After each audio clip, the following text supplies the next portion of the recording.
खबरों में आगे बढ़ेंगे, बात उत्तराखंड की करेंगे। विधानसभा सचिवालय की नियुक्तियों में अनियमितता के मामले में विधानसभा अध्यक्ष रितु खंडूरी ने बड़ा कदम उठाया। मामले में 228 नियुक्तियों को रद्द कर दिया गया है और विधानसभा सचिव मुकेश सिंघल को निलंबित भी कर दिया गया है।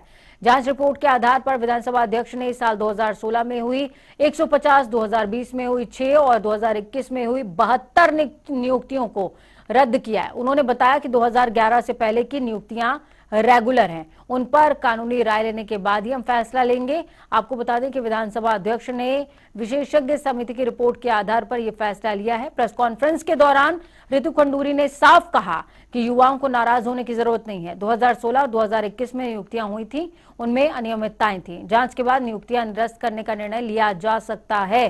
2011 की भर्तियों पर लीगल राय ली जाएगी। इसके साथ ही 32 पदों पर परीक्षा कराने वाली लखनऊ की एजेंसी की भी जांच होगी।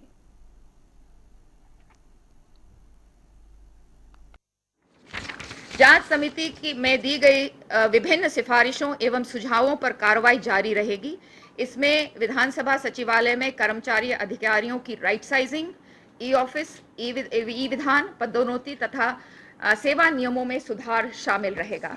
अतः मैं पुनः अवगत कराना चाहती हूं कि वर्ष 2016 तक की 150 तदर्थ नियुक्तियां, वर्ष 2020 की 6 तदर्थ नियुक्तियां को तथा वर्ष 2021 की 72 तदर्थ नियुक्तियों को निरस्त करने के मेरे निर्णय के अनुमोदन के लिए प्रस्ताव शासन को तत्काल भेज रही हूं।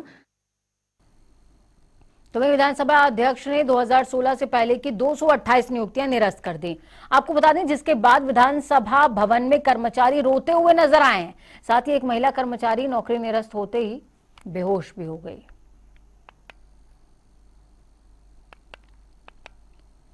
चलिए ग्राउंड जीरो का रुख करते हैं। अजीत काम्बोज हमारे साथ में जुड़े हुए हैं ग्राउंड जीरो से, देहरादून से। अजीत, क्या कुछ अपडेट है? विधानसभा भर्ती घोटाले में एक्शन की उम्मीद सभी कर रहे थे, ये धाकड़ एक्शन हो गया है। बिल्कुल पूजा, आपने ठीक कहा। उम्मीद जरूर थी जनता को कि कोई बड़ा एक्शन इस पे होने वाला है, लेकिन इतने बड़े निर्णय की उम्मीद नहीं थी कि विधानसभा अध्यक्ष रितु खंडूरी देर शाम को राजधानी देहरादून पहुंची। देर रात को जांच समिति ने उनको अपनी रिपोर्ट सौंपी और सुबह 12 बजे सभी भर्तियां निरस्त भी कर दी गई। महज 12 से 14 घंटे के भीतर ये पूरी कार्रवाई हुई है, जिसका पता ना तो सरकार को चला और ना ही विधानसभा में कार्यरत कर्मचारियों को।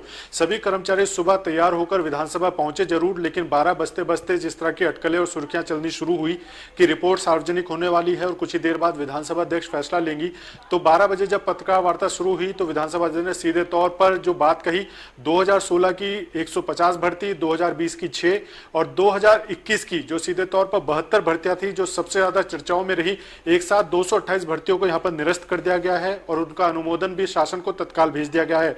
ये एक बड़ी खबर है, बड़ा फैसला है उत्तराखंड विधानसभा का कि जो लंबे समय से सुर्खियों में रहता था कि बैकडोर के चलते विधानसभा का जो कर्मचारियों का आंकड़ा है वो देश की सबसे बड़ी विधानसभा यूपी को भी पार कर चुका है, जहां 400 से ज्यादा विधानसभा सीटें हैं, लेकिन कर्मचारियों की संख्या उत्तराखंड से भी कम है। तो ऐसे में एक बड़ा सवाल यहां पर बन चुका था और 3 सितंबर को जब इस पूरे मामले को लेकर एक विधानसभा की जांच कमेटी गठित की गई थी, तभी विधानसभा अध्यक्ष रितु खंडूरी ने अपना रुख स्पष्ट कर दिया था कि किसी भी तरह का मान मनोबल या किसी भी तरह का दबाव इनमें सहन नहीं किया जाएगा। जो भी संस्तुतियां जांच कमेटी लेगी उसके अनुसार यहां पर निर्णय होगा। तो 3 अक्टूबर तक का समय था जांच कमेटी के पास अपनी रिपोर्ट देने का, लेकिन उन्होंने 10 दिन सवाल पहले ये है यहाँ पर अजीत, सवाल ये है कि जो तमाम लोगों की भर्तियां निरस्त की गई हैं, अब इन लोगों का क्या? क्योंकि हो सकता है कि कुछ लोग इसमें से बैकडोर भर्ती के जरिए आए हों, कुछ लोग सही तरीके से क्वालिफाई करके आए हों। अब उनको कैसे फिल्टर करेगी गवर्नमेंट? बिल्कुल पूजा, आपने सही सवाल किया कि कुछ लोग डायरेक्ट भर्ती के होंगे तो कुछ लोग तदर्थ नियुक्ति वाले होंगे, लेकिन जो बड़ा उत्तराखंड विधानसभा का कार्यकाल रहा है उसमें आज तक किसी भी तरह की भर्ती का विज्ञापन जारी नहीं किया गया।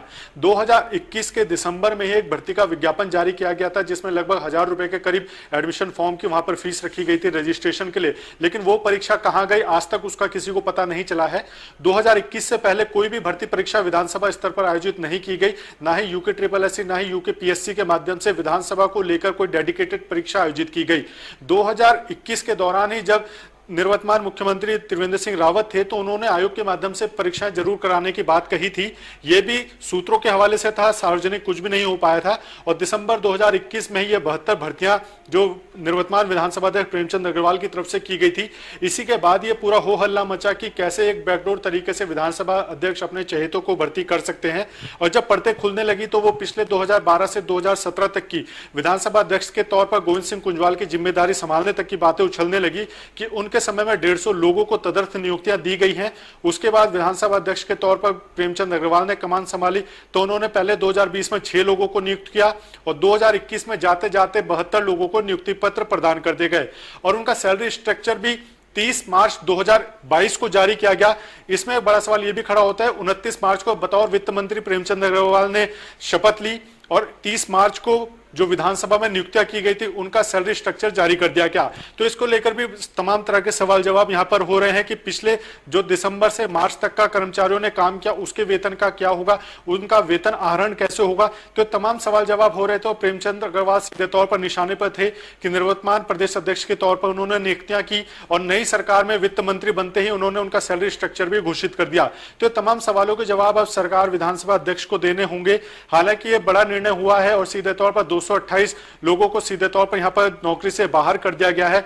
विपक्ष के तरफ तमाम तरह की इसमें अटकलें हैं, तमाम तरह के आरोप हैं कि लोगों के पास कोर्ट जाने का फैसला बचता है, वो स्वतंत्र हैं, वो कुछ भी कर सकते हैं। सरकार को सबका पक्ष देखना चाहिए था। विधानसभा अध्यक्ष ने निर्णय लिया है तो तर्कसंगत उनको नजर नहीं आता। विपक्ष के जो आरोप हैं उनका साफ तौर पर कहना है कि विधानसभा अध्यक्ष ने सीधे तौर पर लोगों की नौकरी को देखा है लेकिन उनको नियुक्त किसने किया उनको लेकर कोई जवाब विधानसभा अध्यक्ष की तरफ से नहीं किया गया। ऐसे सफेद पोश लोगों पर भी अब कार्रवाई की मांग विपक्ष उठा रहा है। चलिए, बहुत शुक्रिया अजीत हमारे साथ जुड़ने के लिए, अहम जानकारी साझा करने के लिए। अजीत जुड़े जिन्होंने साफ तौर पर बताया कि सरकार का धाकड़ एक्शन तो सामने आ चुका है लेकिन इस धाकड़ एक्शन का रिएक्शन भी देखने को मिल रहा है। उत्तर प्रदेश विधानसभा के सचिवालय में हुई नियुक्तियों में अनियमितताओं पर विधानसभा अध्यक्ष रितु खंडूरी ने जांच रिपोर्ट के आधार पर फैसला लेते हुए नियुक्तियों को सीधे तौर पर रद्द कर दिया। रितु खंडूरी के इस फैसले पर मुख्यमंत्री पुष्कर सिंह धामी ने भी अपनी प्रतिक्रिया दी और उनके फैसले को सराहनीय कदम बताया। उन्होंने कहा कि सुशासन नीति के तहत गलत भर्तियों पर कार्रवाई की गई है। ये सरकार की सुशासन नीति को लेकर प्रतिबद्धता को प्रदर्शित करता है। विधानसभा अध्यक्ष का फैसला सराहनीय कदम है।